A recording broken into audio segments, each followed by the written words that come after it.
బడిలా కాలేజీలా ఏముంటాయని అడిగితే పుస్తకాలు ఉంటాయని ఎవరిని అడిగినా చెప్తారు.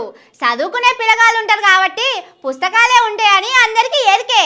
కానీ మన రాష్ట్రంలో చదువుల శాఖకు ఫుల్ టైం మంత్రి ఉన్నాడు కదా, అన్ని జాగాలో ఉన్నట్టు పుస్తకాలుంటే ఎట్లుంటది? కొంచెం కొత్తగా ఉండాలి కదా.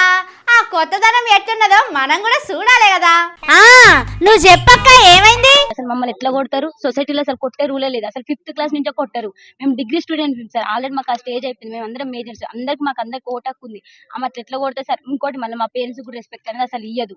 మా పేరెంట్స్ ఏం చేసి సార్ ఎట్లా పడితే అట్లా మాట్లాడతారు సార్. బాప్రే, ఆడపిల్లల కాలేజ్ లా పెద్ద మేడం రోజు మందు తాగుతున్నదట. సూర్యాపేట జిల్లా బాలెం గురుకుల కాలేజీ హాస్టల్ పెద్ద మేడం కేర్ టేకర్ మేడం కలిసి మందు తాగుతున్నారట. ఇక చూడండి, ఆఫీస్ రూమ్ లా బీర్లు కూడా దాచిపెట్టుకుంటున్నారు. వీళ్ళందరూ రాత్రి కావలి కాసి దొరకబట్టిండ్రు. రాత్రి తాగి ఇష్టం వచ్చినట్టు కొడుతున్నదట. ఇవే కాదు, ఆడపిల్లల హాస్టళ్లకు వాళ్ళ కొడుకుని తీసుకొచ్చి వారం 10 రోజులు ఉంచుతున్నారట. వాళ్ళ కొడుకు వచ్చి ఇక్కడ ఉన్నాడు సార్. అంటే వాళ్ళ కొడుకు వచ్చినప్పుడల్లా మేము చాలా అన్కంఫర్ట్ గా ఫీల్ అయ్యాం సార్. వాళ్ళ కొడుకు వచ్చి 5 days 6 days 1 week వరకు ఉన్నారు సార్.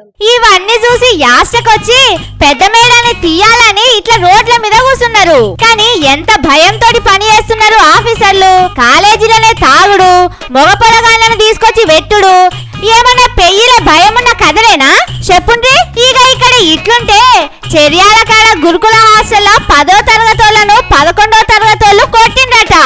అయినా కూడా అక్కడున్న సార్లు పట్టించుకోలేదట. దీంతో పొలగాళ్ళు రాత్రే పోలీస్ స్టేషన్ కు పోయిండ్రు. అందరిని ఒక దగ్గర బ్యాక్ సైడ్ పోమని చెప్పిర్రు. ఇక మమ్మల్ని బర్లకన్నది మనం కొట్టిరన్న. మరి అంత మా పేరెంట్స్ కూడా కొట్టరు. సార్లు చెప్తే చంపుతారంట, మధ్యలో పిలిచి చంపేస్తారంట. ఇక మమ్మల్ని మొత్తం హౌస్ లోనే మొత్తం చంపేస్తారంట, మమ్మల్ని ఉండనియరంట. ఇట్లున్నది తెలంగాణలో చదువుల ముచ్చట.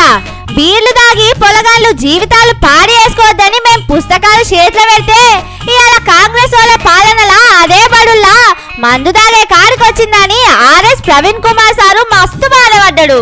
కానీ ఏం చేస్తాం చెప్పుండ్రి, మన విద్యాశాఖకు మంత్రి లేకపాయే. ఫుల్ టైం మంత్రి ఉండే, సగం టైం మంత్రి ఉంటే పట్టించుకునేటోడు కావచ్చు. ఫుల్ టైం మంత్రికి ఫుల్గా ఏరే పనులుండే. నడి రాత్రి పక్క పార్టీలకు కండువాలు కప్పుడు ఎరికే గాని నడి రాత్రి హాస్టల్ల పిల్లలు ఎట్లా తిప్పల పడుతున్నారో తెలుసుకునే టైం లేకపాయే. ఏం చేస్తాం చెప్పుండ్రి, ఎమ్మెల్యేలు ఎమ్మెల్సీలు వస్తే పార్టీ బలం పెరుగుతది. కానీ పిల్లగాళ్ళు మంచిగా చదువుకుంటే పార్టీలకు సర్కారులకు ఏమొస్తుంది చెప్పుండ్రి.